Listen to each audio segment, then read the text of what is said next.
Shalom, shalom, shalom. Selamat pagi masyarakat iman dikasih Tuhan. Hari ini adalah hari yang baru, di minggu yang baru. Kiranya Tuhan menolong dan mampukan kita. Biarlah kita bersama-sama bersandar kepadanya dan kita pujikan Kidung Jemaat 432 jika padaku ditanyakan. Kidung Jemaat 432 jika padaku ditanyakan. Jika padaku ditanyakan apa akan ku beritakan pada dunia yang penuh penderitaan, kan ku sampaikan kabar baik pada orang-orang miskin, pembebasan bagi orang yang ditawan, yang buta dapat penglihatan, yang tertindas dibebaskan. Tahun rahmat Tuhan sudah tiba. Kerajaan Allah penuh kurnia, itu berita bagi isi dunia. Jika padaku ditanyakan apa akan ku sampaikan pada yang penuh dengan cobaan. Aku bersaksi dengan kata tapi juga dengan karya, nyampaikan kasih Allah yang sejati. Tak tersedia bagi kita pengampunan dan nugrah keselamatan dalam Kristus puteranya. Kerajaan Allah penuh kurnia, itu berita bagi isi dunia. Mari kita berdoa. Tuhan, mampukan kami agar hari ini boleh mengerti dan memahami firman-Mu. Kami serahkan dalam nama kami berdoa. Amin.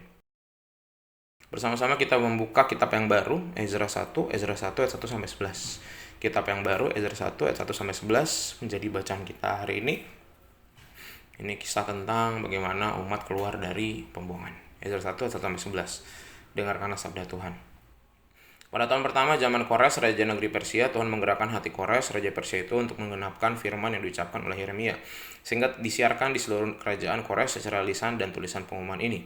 Beginilah perintah Kores, Raja Persia, segala kerajaan di bumi telah dikaruniakan kepadaku oleh Tuhan, Allah semesta langit, yang menugaskan aku untuk mendirikan rumah baginya di Yerusalem yang terletak di Yehuda.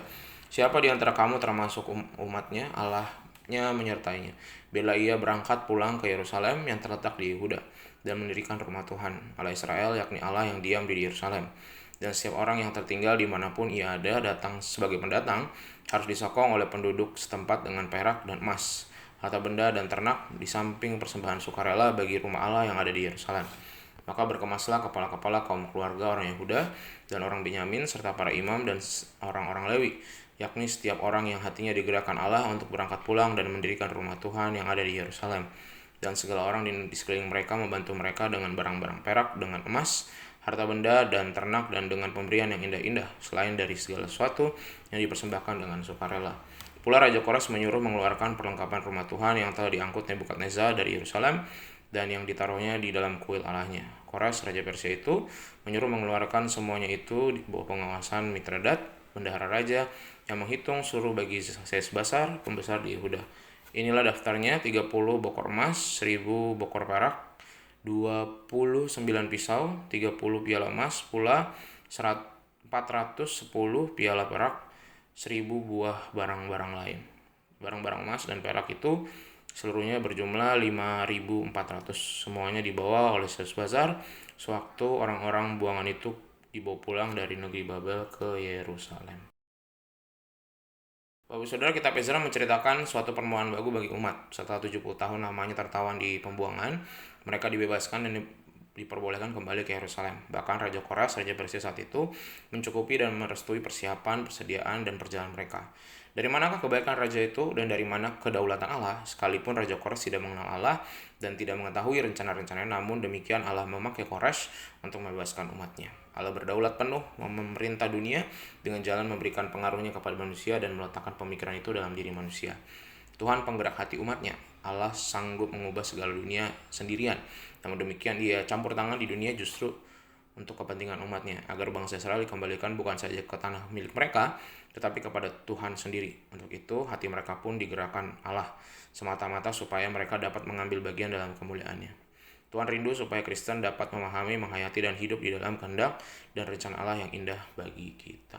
Amin. Mari kita berdoa. Tuhan, terima kasih. Biarlah kami bersama-sama belajar dari kisah umat dan belajar memahami bahwa Engkau yang akan menjalankan rencana Tuhan dan bukan kami yang menjalankan rencana kami. Tetapi biarlah kehendak-Mu yang jadi. Dalam nama-Mu kami berdoa. Amin. Selamat pagi, Tuhan Yesus memberkati, tetap bersemangat.